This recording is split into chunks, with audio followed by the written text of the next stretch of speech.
Hello squirrel friends, today we are going to be doing another book review and eye makeup with Mondo. Today I'm going to be talking about I Am Legend by Richard Matheson. The book was originally written in the 1950s, but is set in the future for that time, so in 1976. Today I'm going to be doing a little bit different on my makeup. I tried satin powder on my eye to see if that works as a primer, but we'll see. Okay, so the book is based in the 70s, which comes with all the connotations of being in the 70s, so like misogyny and a little bit of racism and things like that. So just be aware that there's that in it, but it doesn't detract from the story at all. When you come into the book, Robert Neville is just a normal dude. He has just lost his wife and daughter very recently to the vampire plague that has ravaged the world, and he suspects that he is the only human left. What a concept, right? Like, can you imagine that? You're the last human. So he set up his house in an amazing way. He has a generator hooked up for electricity, and he's ran out and gotten all of his essentials. So he has multiple freezers to keep things frozen and keep his meat supply up. But who knows how long that's gonna last. So what's happened to the world is a virus has turned everyone into animalistic vampires. But the bad part for Neville, Robert Neville, he does call himself Neville every once in a while. But he always, the weird thing is that in the book, he always refers to himself as Robert Neville. Strange. But I guess we all go a little cuckoo if the world was like dying around us. I know, a little too close to home right now, but Sometimes it's fun to see what happens, you know? And we're not even close to there yet. So Robert has just buried his wife and daughter, and now he's trying to survive with the zombie vampire things outside his front door. Every night. So they're out there every single night. And his best friend, who he worked with, Ben Cortman. Yeah, he always says Ben Cortman's name. Always full name. It's weird. Ben Cortman, his neighbor, is always out there and screams out every night, Robert! Robert! can you imagine that, girl? People out there screaming your name, saying, come out, I want to eat you. Ugh, couldn't do that. So Robert really can't either. With Ben out there screaming like that every night, he's like, well, this is bullshit. So I'm gonna soundproof the house. He's gonna soundproof the house. But he doesn't for a long time. The weirdest part of this book for me to like fathom was that Robert is 1 year older than I am now. 1 year. Who of us out there could go out there, figure out how to set up a generator, hook it up to our house, and keep it running? Oh my god. If that was us nowadays, we'd all die. We'd just be dead. Nah. Do you think you could do that? Do you think you could do that? Tell me in the comments. I think I could. It might take me a while, and I might be sitting there in the dark for a couple nights. But believe me, I already looked it up. So Robert is trying to stay alive, and he goes out every day hunting for Ben Cortman. He goes out every single night hunting for him. And he kills other vampires along the way, which I think is a little weird. Like, why not leave well enough alone? Why be Buffy? Why go out there and gotta be Buffy, you know? He goes out every day to hunt down vampires.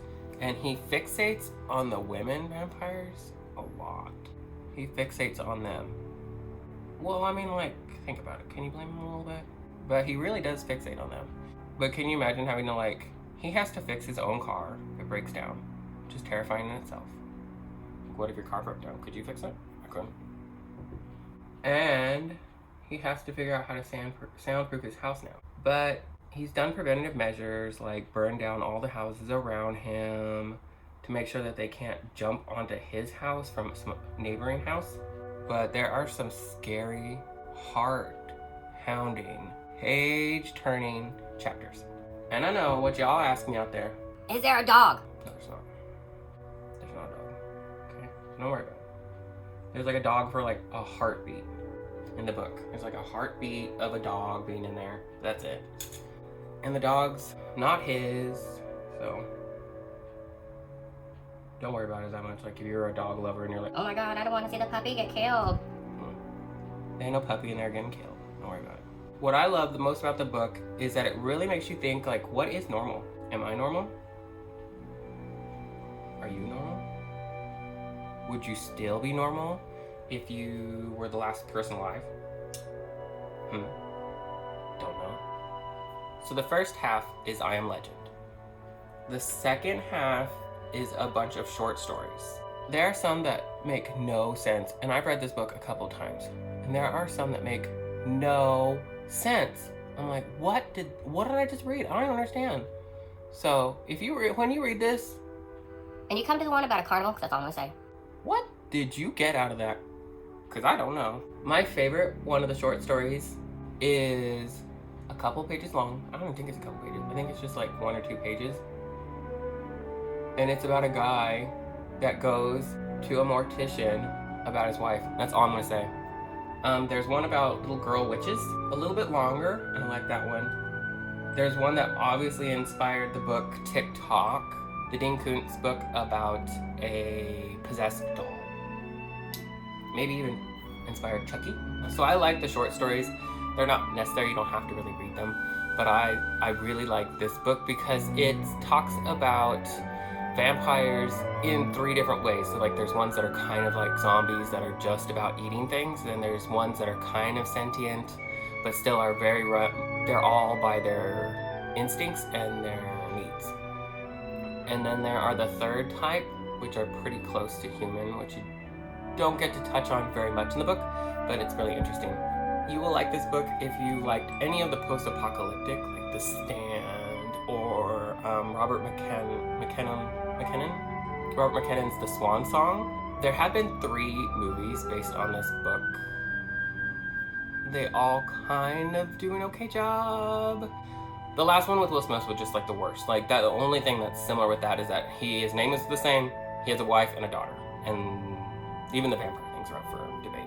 If you've already read this book and you want something similar, so try Enter Night. That one is a Canadian vampire, which is similar to this and Salem's Lot. Salem's Lot's another one by Stephen King. If you want something similar to this, it's a little bit longer story. So those 2 are probably the ones that are like the most similar. It's mostly just talking about what happens after being in a post-apocalyptic world. Which, I mean, sounds super boring, but when you hear all like everyday stuff that he goes through, it's very challenging. And look up the pieces. He gives very specific pieces, like Beethoven's, I think, 7th and 9th, Bernstein's Age of Anxiety. Look up those pieces and listen to them, because they will bring more light to what Robert Neville is feeling in this book. The end is a super twist. Super twist, never see it coming. Most of the short stories are similar to that way. So, short review today, short makeup, because this one's really easy. This one's really easy to do. And I really only used 2 colors, so I had a friend that wants me to show the palettes I use. So this is messy, so just go with it, girl. So this is one of my favorite palettes, but I used the black. And for the pink, I used this one. They're both by Morphe, which doesn't pay for anything. Like, they're not paying me to say this stuff. I like them. And they're like reasonably priced and quality stuff. If you want help like getting the wing to get better, practice. And then using a small angled brush like this one. It's made for eyebrows. Just use that. And like it makes a clean little line, which is really helpful for learning how to do liquid liner. And then if you do that over. Plus when you're doing black like this and you want it to stay for a long time, go over it like I did with black eyeshadow. And that'll get it to stay. It's a drag tip. Learned that from an amazing drag queen. See? quick, easy thing you can do that's so pretty. Like, you can do any color under here. Any color is really great. I like a pop of color, but you can do like black under the bottom just a little bit, or you can do like a brown or anything. So it's really pretty to do something like this. It's very simple, but it's really impactful. I hope you guys are enjoying whatever time of day it is, morning, afternoon, evening, middle of the night. As always, we know that middle of the night YouTube is fun for some reason. We'll go down that rabbit hole. So hope you've gone down the rabbit hole and seen this one. Go out and buy the book. It's easy to get, still readily available, even though it was published in the 50s. It's such a time capsule too, to go back and read what people thought of that time. Let me know if you read the book. Let me know if you have trouble finding it. I can help you find it. As always, guys, stay safe out there. Wash your hands, wear your masks. Take care of each other. Be nice.